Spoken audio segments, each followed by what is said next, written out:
এবার নতুন করে জোর চর্চা শুরু হয়েছে জলপাইগুড়ির পুরপ্রধান সৈকত চট্টোপাধ্যায়কে ঘিরে। শনিবার কলকাতার বিধানসভা ভবনে বিরোধী দলনেতা তথা তৃণমূলের বিদ্রোহী শিবিরের অন্যতম মুখ ঋতব্রত বন্দ্যোপাধ্যায়ের সঙ্গে দীর্ঘক্ষণ বৈঠক করেন তিনি।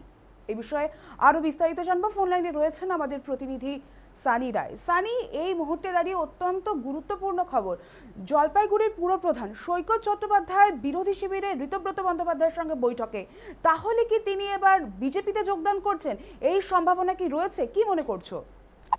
একেবারে দেখো, তুমি যেমনটা বলছিলে তো একেবারে উড়িয়ে দেওয়ার মতো কিন্তু কথা নয়। আমরা দেখেছিলাম যে রাজ্যে যখন পালাবদল হলো, পালাবদলের পরেই কিন্তু সৈকত চ্যাটার্জিকে দেখা গেল শুভেন্দু অধিকারীর একেবারে গুণগান গাইতে আমরা প্রথম অবস্থায় দেখলাম। তোমাকে জানিয়ে রাখি, জলপাইগুড়ি জেলা তৃণমূল কংগ্রেসের একজন দাপুটে নেতা সৈকত চ্যাটার্জি জলপাইগুড়ি পৌরসভার চেয়ারম্যান।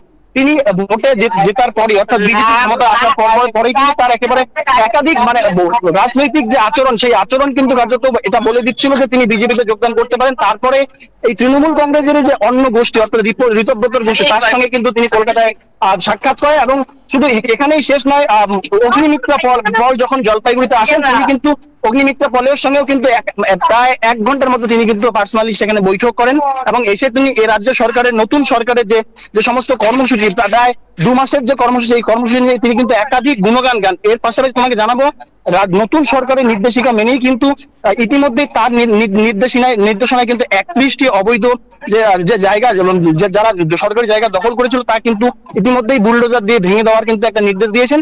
সব মিলিয়ে এই মুহূর্তে রাজনীতি একেবারে জলঘোলা। তবে পরিস্থিতি বাকিটা বলবে তিনি আদতে তৃণমূল কংগ্রেসের সেই শিবিরে থাকছেন নাকি তিনি বিজেপিতে যোগদান করছেন। তবে রাজনৈতিক মহল দাবি করছেন যে তিনি দ্রুত বিজেপিতে যোগদান করতে চলেছে, কারণ ওনার বিরুদ্ধে অর্থাৎ এই পৌরসভার যে পৌর প্রশাসক, তার বিরুদ্ধে কিন্তু একাধিক অভিযোগ এর আগেও ছিল।